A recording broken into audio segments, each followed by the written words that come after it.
On January 14, 2012, the 13-3 New Orleans Saints faced off against the Jim Harbaugh-led San Francisco 49ers in the NFC divisional round. The Drew New Orleans Brees. Saints, coming off a shaky win against the Detroit Lions, overcoming a 4-point deficit at the half and winning their final 8 games of the regular season, they were determined to keep their forward momentum. And going head-to-head against the 49ers, a team that hasn't been to the playoffs in 9 years, led by the likes of Patrick Willis and Dante Whitner, this would no doubt be a gritty, Patrick hard-hitting Willis? battle of attrition. But a bomb was ticking, a dark secret that would soon come to light. Damn. Saints defensive coordinator Gregg Williams held a team meeting a night before the playoff game against the San Francisco 49ers and gave an impassioned speech to his defensive players. A speech filmmaker Sean Pamphilin managed to record in its entirety, recorded a it? recording that contained the Saints' grim secret, instructing his players to injure quarterback Alex Smith, running back Frank Gore, tight end Vernon Davis, Michael Crabtree, Kyle Williams, and running back Kendall Hunter. If completed, a large payday awaits. First of all, I ain't saying that he right. But why do recording it, man? Infiltration! A team of bounty hunters who would go on to target some of the biggest names in football and become the subject of one of the largest scandals in NFL history. Damn, the bounty scandal. See, I heard this, but I ain't really On looking. January I ain't really know 15, too much about this. 2009, the I New was only Orleans 9, Saints hired 10. defensive coordinator Gregg Williams to help revive their lackluster defense, which ranked 23rd in the league. Sean Payton vehemently believed Williams was the missing piece that would surely bring them the Lombardi Trophy, a redemption year for New Orleans following Hurricane Katrina. Sean Payton was so impressed with Gregg Williams that Payton voluntarily took a $250,000 pay cut just to sign him. He liked them As that an much? offensive coach, I have game Shit. planned against his defenses in the past, and I know the problems they create. He's an aggressive coach, but his units are always sound fundamentally. We have some pieces in place for him to work with, and I know he's excited to get started. Williams, previously with the Washington Redskins from the 2004 to 2007 season, his aggressive blitz-heavy defense consistently ranked within the top 10 in the NFL. He was also the head coach for the Buffalo Bills for 3 seasons from 2001 to 2003 and the defensive coordinator for the Tennessee Titans from 1997 to 2000. Okay. Nicknamed the Conductor of Aggression, Williams' Conductor of blitz-heavy schemes Aggression. and hard-hitting no-mercy defense struck fear into opposing offenses. Williams was systematic and willing to give up any and everything to gain an edge on the field, specializing in taking players that may not have been the most athletic or talented and turn them into vicious and relentless defensive playmakers.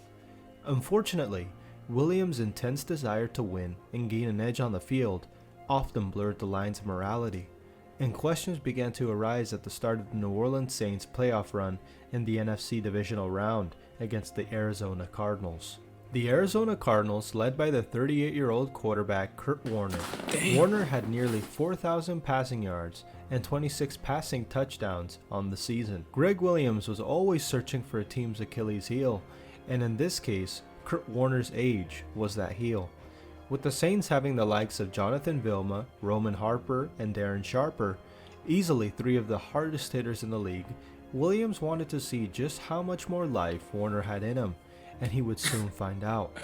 Damn! In a team meeting the night before the game, Williams stated, "Warner should have been retired. We're going to end the career tomorrow of Kurt Warner." Warner was hit all night. Each shot was more vicious and violent than the last. In Warner's 12th season in the NFL, this may have been his most punishing game yet. The play that would cause some raised eyebrows and accusations of sinister intent occurred with 6 minutes left in the second quarter. Kurt Warner, under pressure, forces the ball into coverage and is intercepted by defensive end Will Smith.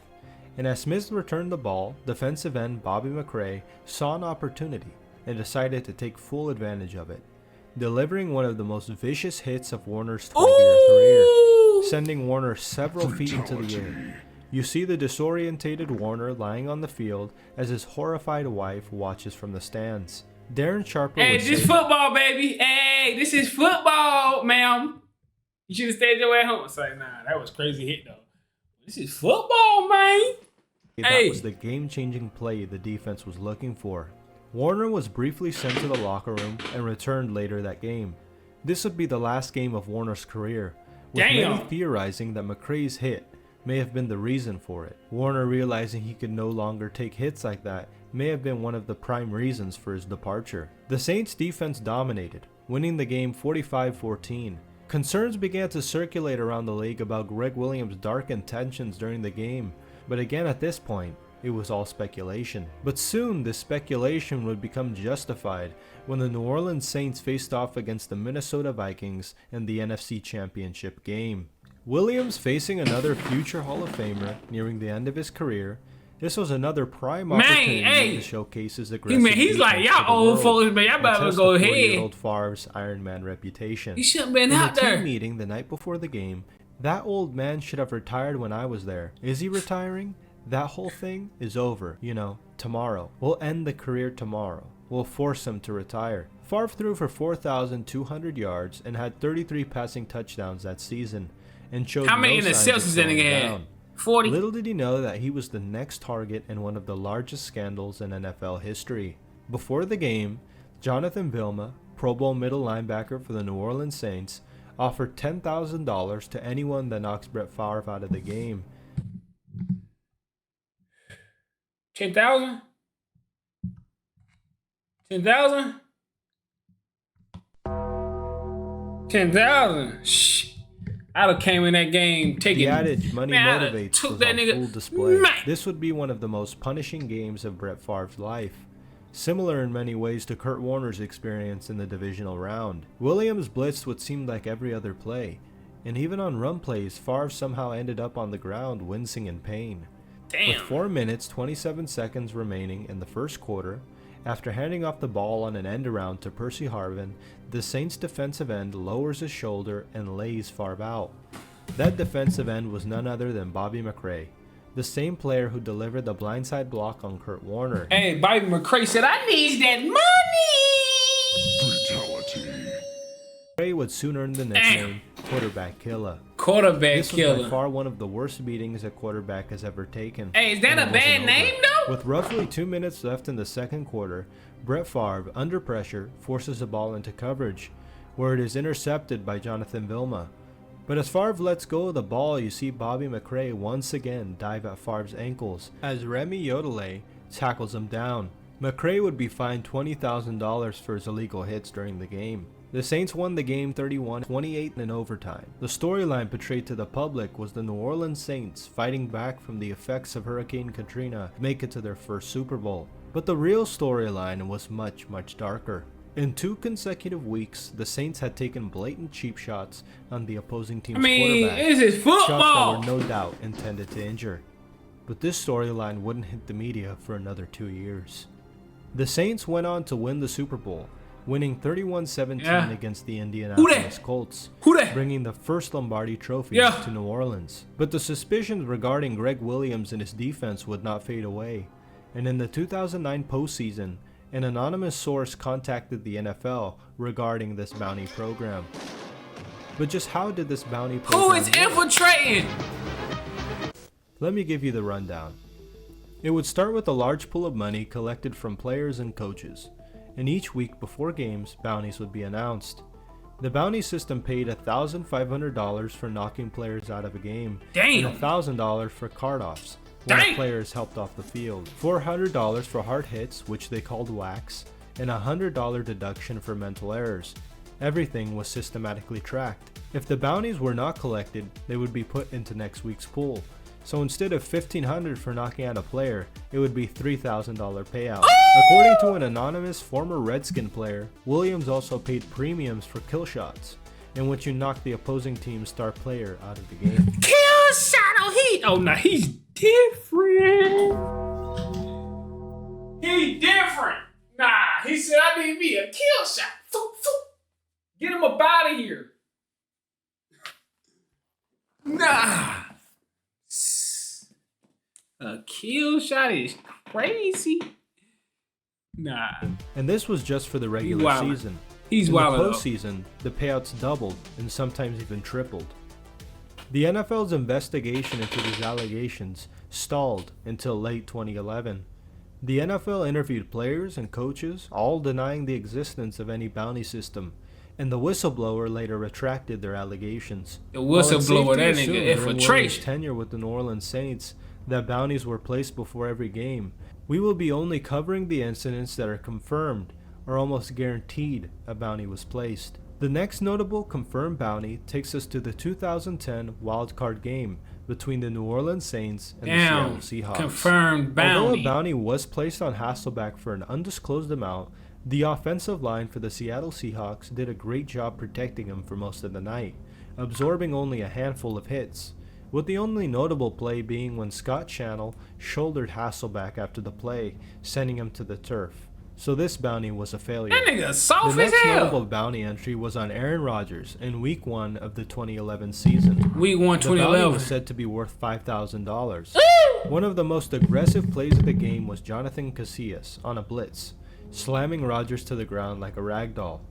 Casillas had 2 of the most violent hits on Bro, that's a Rodgers for the tackle. night, but failed to do any real damage. As for Donald Driver, that's a different story. Coming across the middle, he gets laid out by Malcolm Jenkins. While Driver did stay in the game, Malcolm Jenkins made a quick $400 for the hit.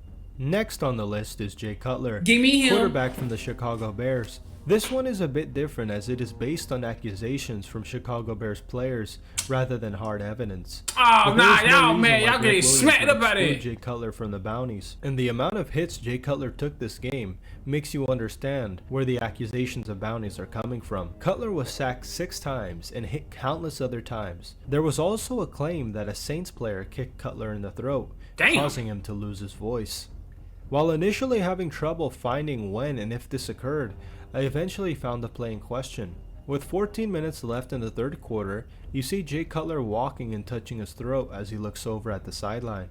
Upon closer examination, you see when Cutler is tackled, he falls on the back of one of the defensive lineman's cleats, immediately grabbing his throat.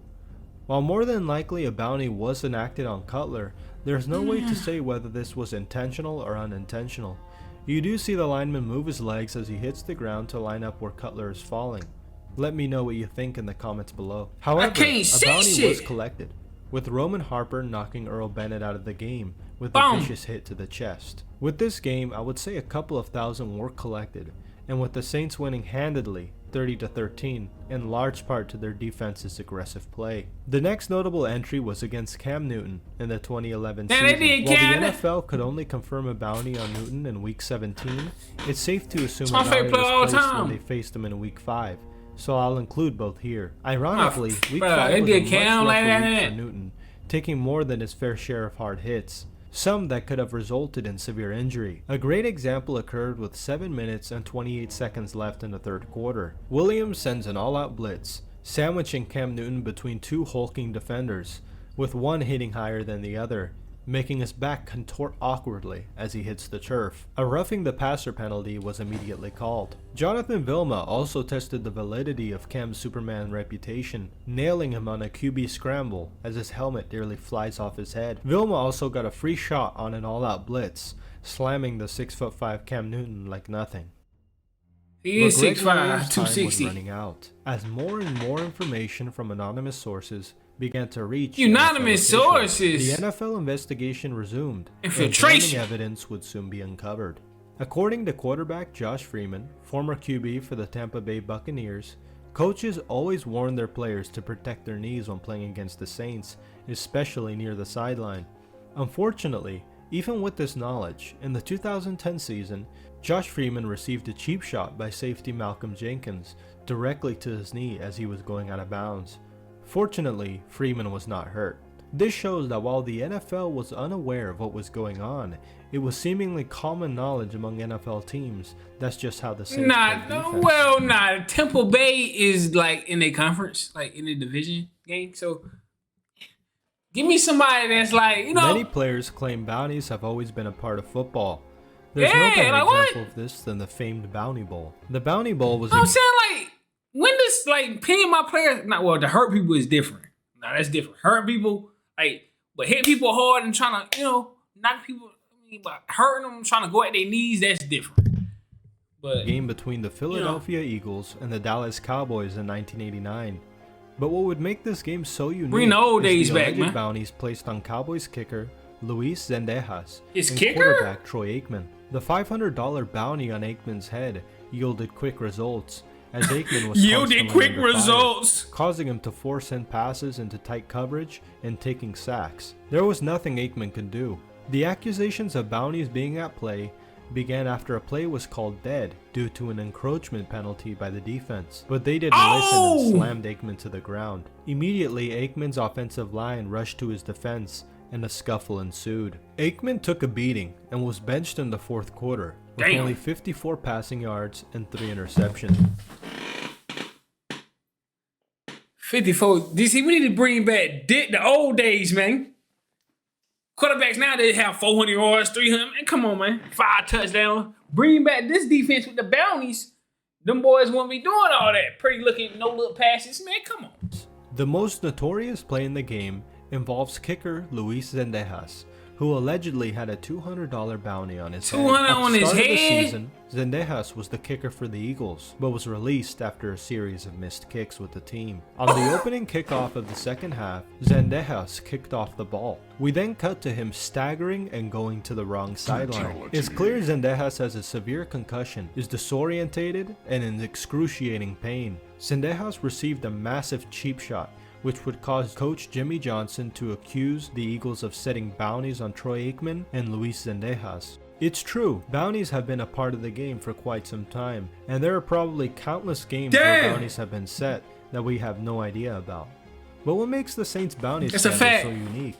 One league official put it brilliantly, stating, "The Saints took a ragtag concept and turned it into a car assembly line." That's a fact. They made it efficient and vicious, with bounty tentacles reaching the head coach. That was the and general problem. Manager. Methodical and calculated are words you see littered in every article regarding the Saints bounty scandal. Commission for hyperaggression. Gregg Williams' ingenious scheme would soon come to light, and the Saints world would come crashing down.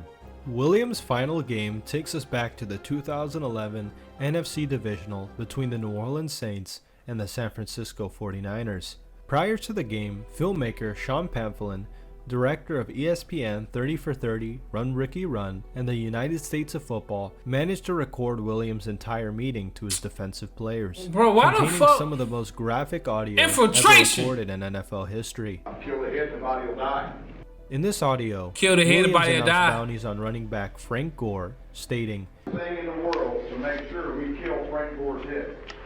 Kill the We head. want him running sideways. We want his head sideways.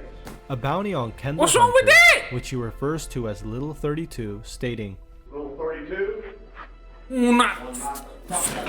Ah! He has no idea what he's in for.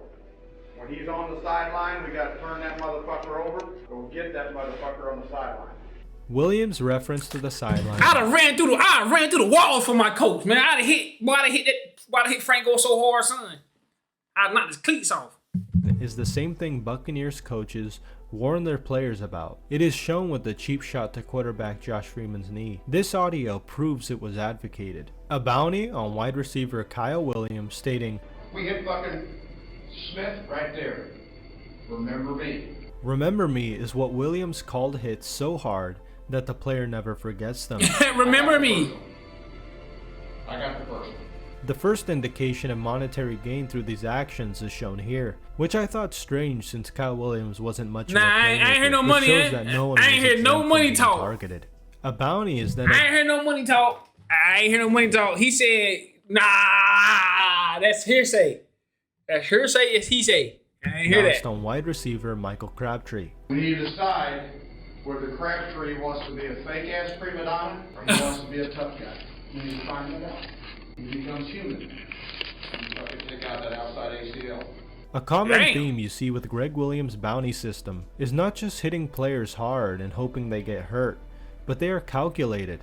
Players with injury history are Nah, he wildin'. When he said hope that ACL, nah, he wildin'. Now you trying to end people's careers and all type. Now you doing too much. I'm all good for the hard hits and the knocking niggas out, but trying to injure people like the ACL. Nah, come on, what you doing? targeted. Players with concussions are headhunted. Players with knee problems are hit low.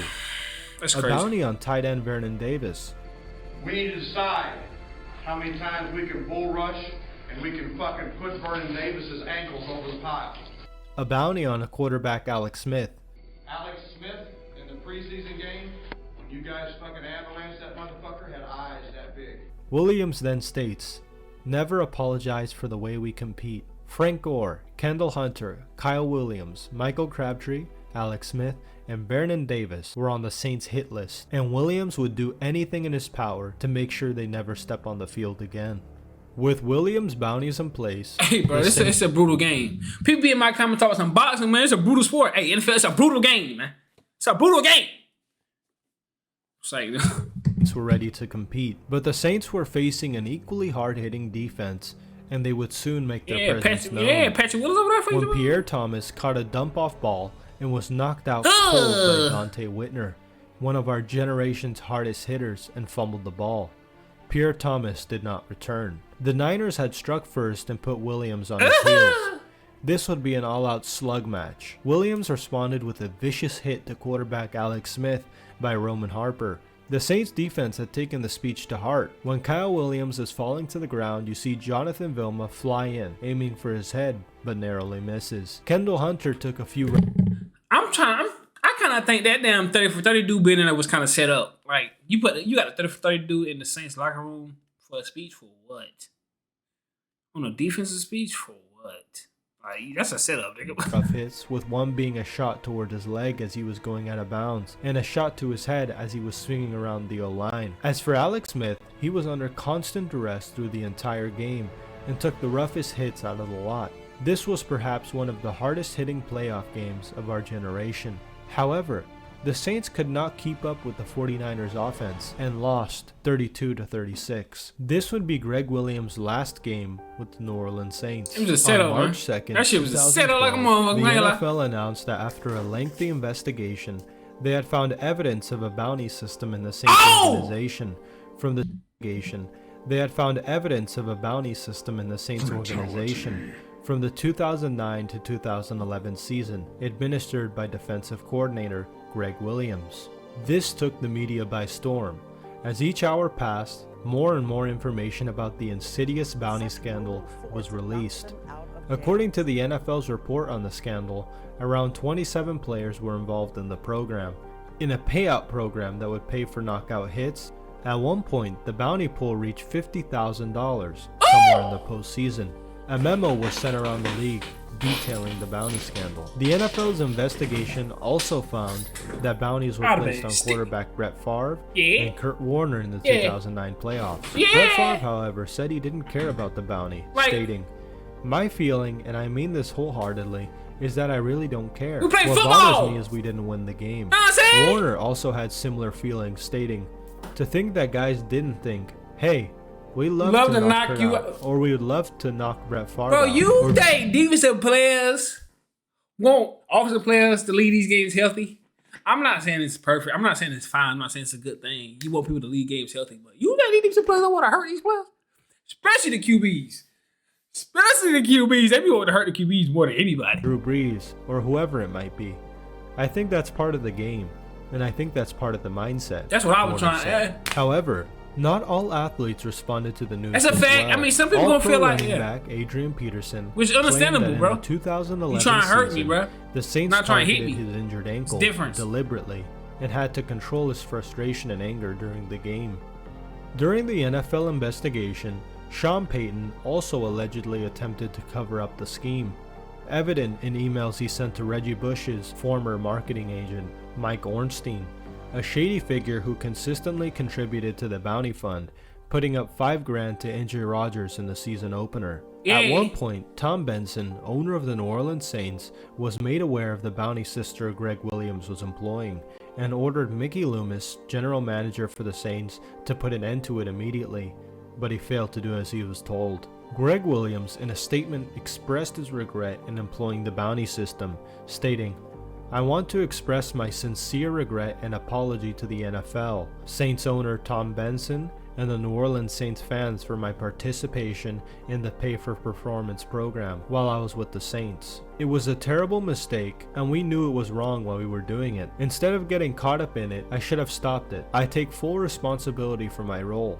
I am truly sorry. I have learned a hard lesson, and I guarantee that I will never participate in or allow this Man, kind of your ass not gonna activity never to coach in the happen football ever But again, this was nigga. not the first time Williams has dabbled with bounties, using them throughout his career. Former Redskins players, Bills, and Now Titans niggas wanna players snitch. have come forward, claiming that they had a similar system when they played for Gregg Williams. Y'all Former want NFL rat, huh? defensive back Matt Bowen, who played for Williams during his tenure on the Redskins, Ooh. confirmed that bounties were heavily prevalent, stating, "Money came in for more than watching a guy leave the field. Infiltration. Bounties, cheap shots, whatever you want to call them, they're a part of this game.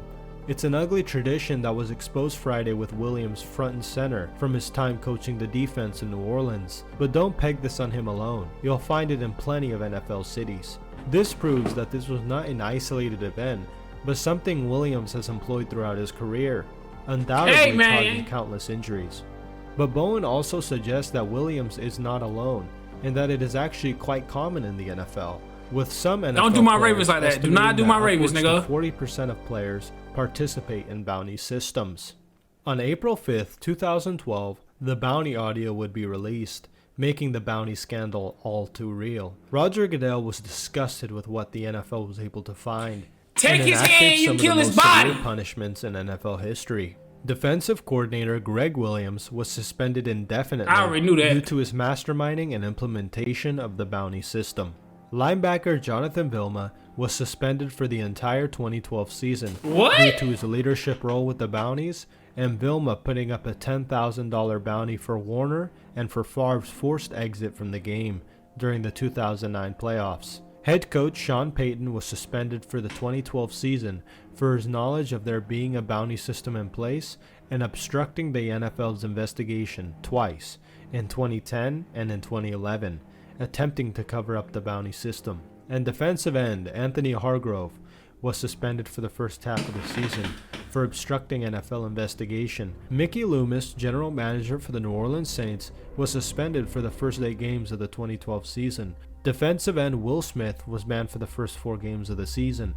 Linebacker Scott Fujita was banned for the first 3 games of the season for pledging a significant amount of money to the bounty fund during the 2009 playoffs. Assistant head coach Joe Vitt was suspended for the first 6 games of the season, but it didn't end there. Damn. The Saints were also fined $500,000 and were forced to forfeit their 2012 and 2013 second-round draft picks. On July 26th, Vilma and 7 other witnesses, Saints players and faculty, tested under threat of perjury that Commissioner Roger Goodell misconstrued evidence, denying that there was never a bounty system, but rather a system to award good plays and punish Stop bad playing ones, with us, yeah. stating that unnecessary roughness calls resulted in a loss of around $200, so the bounty system would become counterintuitive. Hold on. Oh, hold on. If you got necessary roughness, that's negative 200. So the play had to be legal. It had to be illegal. Hold on now. Nah. I ain't rolling with the NFL now. If the play had to be legal, but still kind of, then you can't really get mad. Plays and punish bad ones, stating that unnecessary roughness calls resulted in a loss of around $200, so the bounty system would become counterintuitive. However, Vilma had little success in court, with the hopes of returning early from his suspension. On September 7th, all 4 players appealed their suspensions and were lifted, but later reinstated around the 5th week of the regular season. Damn. On March 30th, Payton and Vitt filed for an appeal, but to no avail, and would serve the entirety of their suspension. On December 11th, former league commissioner Paul Tagliabue overturned all 4 suspensions. Vilma, Smith, Fujita, and Hargrove were free to return. He explains the reason for his ruling, stating, "I affirm Commissioner Goodell's factual findings as to the 4 players. I conclude that Hargrove, Smith, and Vilma, but not Fujita, engaged in conduct detrimental to the integrity of and public confidence in the game of professional football. This entire case has been contaminated by the coaches and others in the Saints organization." Tagliabue is not denying the players' involvement, but rather pinning the blame on the coaches for allowing this to happen. But Vilma, steadfast that there was no bounty of any kind, continued to sue Goodell for defamation, even though Tagliabue himself said that there was considerable evidence that Vilma placed a $10,000 bounty on Brett Favre in their NFC Evidence, bro. Championship You ain't matchup. got nothing. This bounty scandal lifted the veil over so many viewers' eyes of what occurs in the NFL behind closed doors. When a serious amount of money is on the line, and even the slightest edge can result in millions upon millions of more dollars, morality often gets blurred. Do I For believe sure. Gregg Williams was an evil individual or a coach that would do anything to win? That's really for you to decide. Both. Gregg Williams' For line you- of thinking is no Both. doubt Machiavellian, which reminds me of a passage in the book Prince written by Niccolo Machiavelli. Any man who tries to be good all the time is bound to come to ruin, among the great number of people who are not good. This basically means that a man willing to do things that aren't necessarily good or moral when the situation demands it will always defeat the man who is constantly guided by morals. Whether it's an athlete that takes performance enhancers to gain an edge on... How y'all feel about Machiavelli on that one? Somebody, y'all gotta let me know in the comments. I need some replies on that one. How y'all feel about that? I mean, you got a little truth to that, but I don't really... Little truth to that. good or moral when the situation demands it will always defeat the man who is constantly guided by morals. Whether it's an athlete that takes performance enhancers to gain an edge on the field, or a player that fills themselves with painkillers to play through an injury, the NFL harbors some dark secrets that are constantly hidden from the public. But eventually, the truth always shows itself. That's a fact. Williams was reinstated by the NFL on February 7th, 2013, and has bounced around a couple of teams, most recently being the defensive coordinator for the New York. Oh, the Jets ass, boy, you ain't never getting a good job. But dang, that's Gregg Williams, man. You evil, but it is what it is, bro. Everybody can't be a saint. You know what I'm saying? But hey, shout out to whoever didn't get hurt from that. You know what I'm saying? But like, comment, subscribe, man. Let me know in the comments what y'all think about this situation. And let me know in the comments y'all want to see more football reactions, man. Check the football playlist, man, if y'all want to see more football reactions.